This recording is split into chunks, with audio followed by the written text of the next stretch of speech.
शिक्षा एक व्यापक एवं गतिशील प्रक्रिया है। यह मानव विकास की आधारशिला है। यह एक जीवन पर्यंत चलने वाली प्रक्रिया है जिसके द्वारा व्यक्ति के व्यवहार में लगातार परिवर्तन होता रहता है।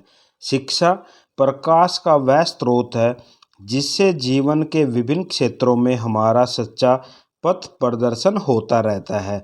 इसे मनुष्य का तीसरा नेत्र भी कहा गया है, जो मनुष्य को समस्त तत्वों के मूल को समझने की क्षमता प्रदान करता है और तथा उसे उचित व्यवहार करने के लिए तैयार करता है। शिक्षा मनुष्य के जीवन को सार्थक बनाने के लिए अत्यंत आवश्यक है। भारत की तरह विश्व की अन्य सभ्यताओं में भी प्रारंभ से ही शिक्षा का महत्वपूर्ण स्थान रहा है।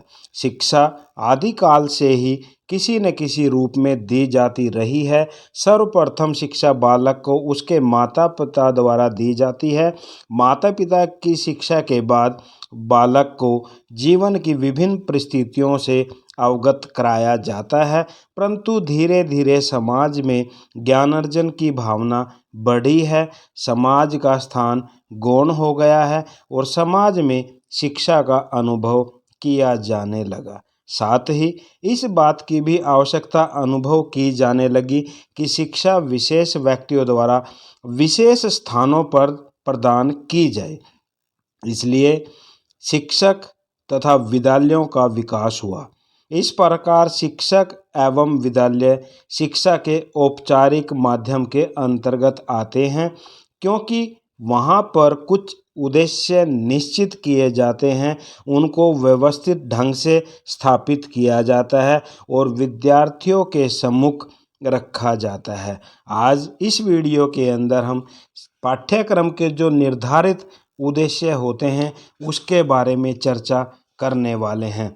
पाठ्यक्रम का अर्थ की बात कर ली जाए तो पाठ्यक्रम शब्द अंग्रेजी भाषा के करिकुलम शब्द से निकला है, जिसका अर्थ होता है दौड़ का मैदान, रनवे और रेस कोर्स। यदि हम पाठ्यक्रम के शाब्दिक अर्थ पर विचार करें तो हमें ज्ञात होगा कि पाठ्यक्रम एक मार्ग है जिस पर चलकर बालक अपने शिक्षा प्राप्ति के लक्ष्य को पूर्ण करते हैं। दूसरे अर्थ में अगर देखा जाए, हम कह सकते हैं पाठ्यक्रम एक ऐसा दौड़ का मैदान है अथवा एक ऐसा साधन है जिसके द्वारा शिक्षा व जीवन के लक्ष्यों की प्राप्ति होती है। परिभाषा की अगर बात की जाए, कनिंघम के अनुसार पाठ्यक्रम कलाकार या शिक्षक, कलाकार यहाँ पर शिक्षक को बोला गया है, के हाथ में एक ऐसा साधन है जिसे वह अपनी सामग्री यानी जो विद्यार्थी है को अपने आदर्श यानी उद्देश्य के अनुसार अपनी चित्रकला या चित्रशाला यानी जो विद्यालय है उसमें ढाल सके। यानी शिक्षक विद्यार्थी के लिए अपने उद्देश्य प्रस्तुत करके विद्यालय में ढाल सके। तो ये कनिंघम के अनुसार परिभाषा हो जाती है। उसके बाद नेक्स्ट हमारा पॉइंट आ जाता है पाठ्यक्रम के उद्देश्य। पाठ्यक्रम देश, काल एवं परिस्थिति के अनुसार बदलता रहता है। किसी भी पाठ्यक्रम का निर्माण तत्कालीन शिक्षा के उद्देश्यों को ध्यान में रखकर किया जाता है, परंतु सामान्य तौर पर पाठ्यक्रम निर्माण के कुछ उद्देश्य निर्धारित किए जाते हैं और वो उद्देश्य इस प्रकार हैं। फर्स्ट, छात्रों का सर्वांगीण विकास करना। पाठ्यक्रम का प्रथम और सर्वप्रमुख उद्देश्य बालक के व्यक्तित्व के समस्त पहलुओं का शारीरिक, मानसिक, बौद्धिक, नैतिक, व्यावसायिक, सांस्कृतिक एवं आध्यात्मिक विकास करना है। सेकंड, सभ्यता व संस्कृति का हस्तांतरण तथा विकास करना। पाठ्यक्रम मनुष्य की सभ्यता व अनमोल संस्कृति को सुरक्षित रखकर उसे आगामी जो पीढ़ी होती है, आने वाली जो पीढ़ी होती है, उसको सौंपने का काम करता है। इस प्रकार मानव सभ्यता और संस्कृति की रक्षा, हस्तांतरण का विकास करना भी पाठ्यक्रम का मुख्य उद्देश्य होता है। थर्ड, बालक का नैतिक व चारित्रिक विकास करना। पाठ्यक्रम के माध्यम से बालक में सहानुभूति, सहयोग, सहनशीलता, सद्भावना, अनुशासन, मित्रता, निष्कपटता व ईमानदारी जैसे उच्च नैतिक नैतिक गुणों का विकास करना है, जिससे बालक एक श्रेष्ठ नागरिक बन सके। इस प्रकार पाठ्यक्रम का एक प्रमुख उद्देश्य है बालक का नैतिक व चारित्रिक विकास करना। फोर्थ, बालक की मानसिक शक्तियों का विकास करना। पाठ्यक्रम का एक उद्देश्य है बालक की विभिन्न प्रकार की मानसिक शक्तियाँ जैसे चिंतन, मनन, तर्क, विवेक, निर्णय, स्मरण आदि का समुचित विकास करना भी होता है। इसी के फलस्वरूप बालक के व्यक्तित्व का पूर्ण विकास होता है। फिफ्थ, बालक की रचनात्मक व सृजनात्मक शक्तियों का विकास करना। पाठ्यक्रम के अंतर्गत आने वाले विषयों एवं खेलकूद व अन्य जो पाठ्येतर क्रियाकलाप को आयोजित करने का उद्देश्य बालक में निहित सृजन व निर्माण की शक्तियों को जगाना होता है।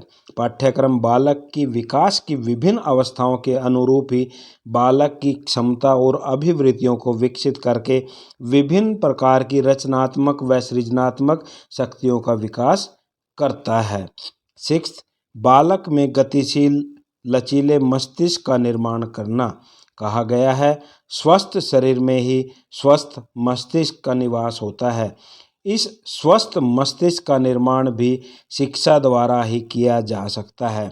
वस्तुतः पाठ्यक्रम विभिन्न विज्ञानों, सामाजिक विषयों व अन्य क्रियाओं के द्वारा मस्तिष्क की जो गतिशीलता है, लचीलेपन की वृद्धि करने में सहायता देता है।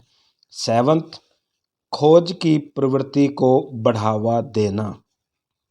पाठ्यक्रम बालक को विभिन्न प्रकार का गहन ज्ञान प्रदान करके उनमें उत्सुकता व जिज्ञासा की प्रवृत्ति को बढ़ाता है, जिससे बालक अधिकाधिक ज्ञान प्राप्ति कर सके।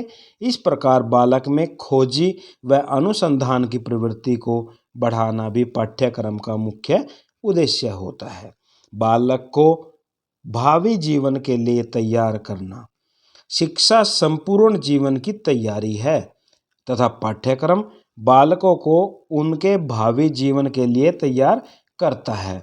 पाठ्यक्रम विषयों व क्रियाओं के मध्य समन्वय और सामंजस्य स्थापित करके बालकों में शारीरिक, मानसिक और सर्वांगीण विकास करने का प्रयत्न करता है, ताकि बालक का संतुलित विकास हो सके और वह अपने भावी जीवन को सफल बनाकर अच्छा नागरिक बन सके।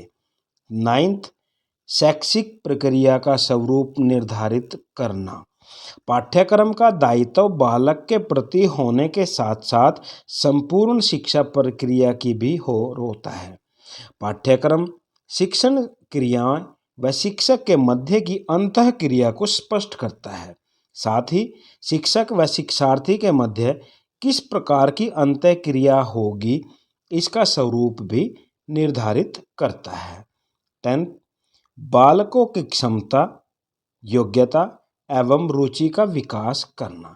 पाठ्यक्रम का एक विशेष उद्देश्य बालकों की जो सोई पड़ी क्षमता होती हैं, योग्यताएं होती हैं, उनका भी समुचित विकास करना होता है और उसकी रुचियों को प्रोत्साहित करना होता है।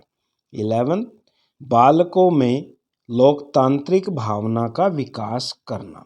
पाठ्यक्रम का एक अन्य प्रमुख उद्देश्य छात्रों को सामाजिकता व सुनागरिकता का प्रशिक्षण देकर उनमें लोकतांत्रिक भावना का विकास करना है, ताकि बालक स्वतंत्रता, समानता, भ्रातृत्व व उदारता के मूल्यों को आत्मसात करके अपने समाज, अपने देश का विकास कर सके। बालकों की विचार, तर्क व निरीक्षण शक्तियों का विकास करना। पाठ्यक्रम का एक अन्य महत्वपूर्ण उद्देश्य बालकों के लिए ऐसा वातावरण तैयार करना होता है जिसमें बालक अपने विचार, अपने तर्क, अपने निरीक्षण शक्तियों का विकास कर सके। बच्चों को विचारयुक्त, तर्क सम्मत निर्णय लेने में निरीक्षण शक्तियों के विकास के करने की निर्माण करने की पाठ्यक्रम के जरिए दिशा प्रदान करना है। उसके बाद निष्कर्ष आ जाता है। इस प्रकार अपने इन महत्वपूर्ण उद्देश्यों के कारण बालक के जीवन के विकास के लिए पाठ्यक्रम का शैक्षिक प्रक्रिया में एक विशिष्ट स्थान है। इन्हीं कारणों से पाठ्यक्रम की आवश्यकता होती है और ये ही वे महत्वपूर्ण कार्य हैं जिन्हें पाठ्यक्रम संपन्न करता है। प्रिय विद्यार्थियों, ये आप लोगों के लिए एक बहुत इम्पोर्टेंट क्वेश्चन है। बीएड फर्स्ट ईयर जो भी टीचिंग सब्जेक्ट्स हैं आपके, language across the curriculum, understanding discipline and subjects, इनमें आपके लिए इम्पोर्टेंट बनता है। डीएलएड के जो स्टूडेंट्स हैं उनके लिए इम्पोर्टेंट बनता है। एमएड के जो स्टूडेंट्स हैं उनके लिए इम्पोर्टेंट बनता है। और बीएड सेकेंड ईयर के अंदर नॉलेज एंड करिकुलम जो इम्पोर्टेंट आपका पेपर है उसके लिए ये इम्पोर्टेंट क्वेश्चन बनता है। वीडियो पसंद आई लाइक कर देना, शेयर कर देना। चैनल को सब्सक्राइब नहीं किया तो चैनल को सब्सक्राइब कर देना। धन्यवाद।